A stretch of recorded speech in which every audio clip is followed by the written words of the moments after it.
In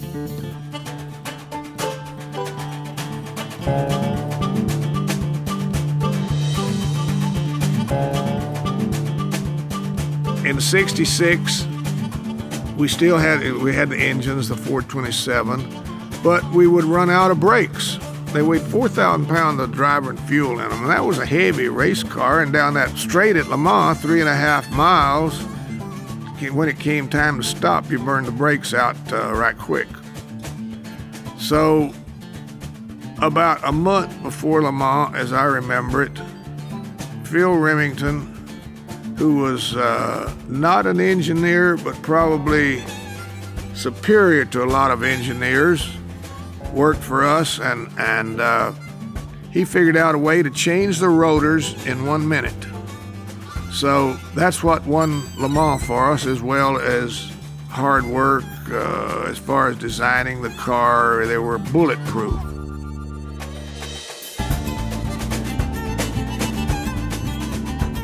We work in what you call a niche market.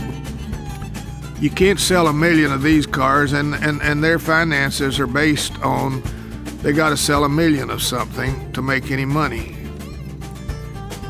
It's very difficult for us because we could not operate without being a part of a big company.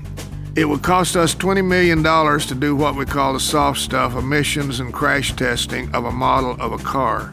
We have to work with a big company to do that. They have 10,000 engineers working on that. We wouldn't have the $20 million to do that. Us working with these companies, it's a very tight wire that we have to walk. If we're cocky about it, if we think that we're very important in the overall scheme of a big company, they're going to run us off. We're there to perform a service that gets a lot of publicity for the things that we do. The cars that we take and modify, or the sport cars that we build. We can take a project and go from 0 to 3 months, we're in production. Where Ford, if they have to do that, they take 2 years to do what we can do in 3 months. So it's a very tight rope that we have to walk. But we couldn't be in business if we went out on our own.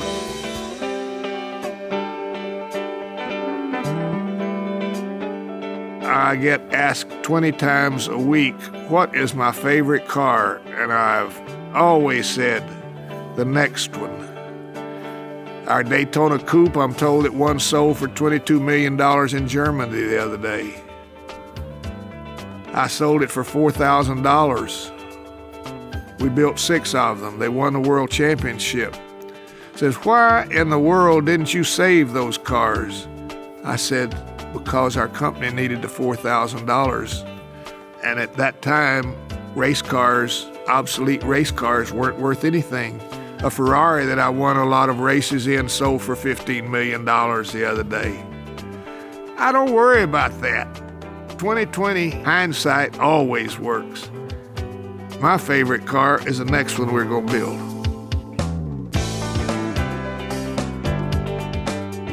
Oh, it'll run on hydrogen. It'll run on about anything except peanut butter. It's a very small little engine that was developed originally in Australia with a lot of faults to it, but it fires 2 pistons at the same time. It's kind of like a pistol cylinder. And the amazing thing is you take a 30 kW generator, it and the engine to pull it, the Autocycle engine, the little 2-liter engine. We have several companies that are interested in it. I got high hopes for it, but I've developed a lot of things that I had high hopes for. I have a new carbon fiber that weighs 1/3 less, costs half as much, stronger than present carbon fiber. I've got high hopes for that. I'm not sure it'll work, but I haven't found any real problems with it yet. But I'm always looking for something that's different. I had a chicken farm. All the chickens died eventually, and my next door neighbor in East Texas now is the world's biggest chicken producer. And I started the same time he did, and I went broke, and he's a billionaire. But one day I was vaccinating my chickens, and my wife called me and said, "You're supposed to be in Fort Worth, Texas. The race starts in an hour and a half." I had chicken manure all over these overalls, and I was sticking the needle in these chickens to keep them from getting Newcastle disease. I jumped in my pickup truck. I didn't have time to change. I got to Fort Worth, to Eagle Mountain Lake, just in time to start the race. I won it in these overalls, and they put pictures of me on the front page of the Fort Worth Press, and I thought, hey, this is pretty good. Then I've always, I wore a black hat. I don't know why, but I had a black hat that I'd worn to keep the sun off. And I came to California one day, and I had that black hat on, and I won the race out here. And they says the man in black with his overall, man with a black hat and his farmer's coveralls. So I thought, doesn't get any better than this. They didn't run my picture when I didn't have all this stuff on. So I've been wearing that hat ever since.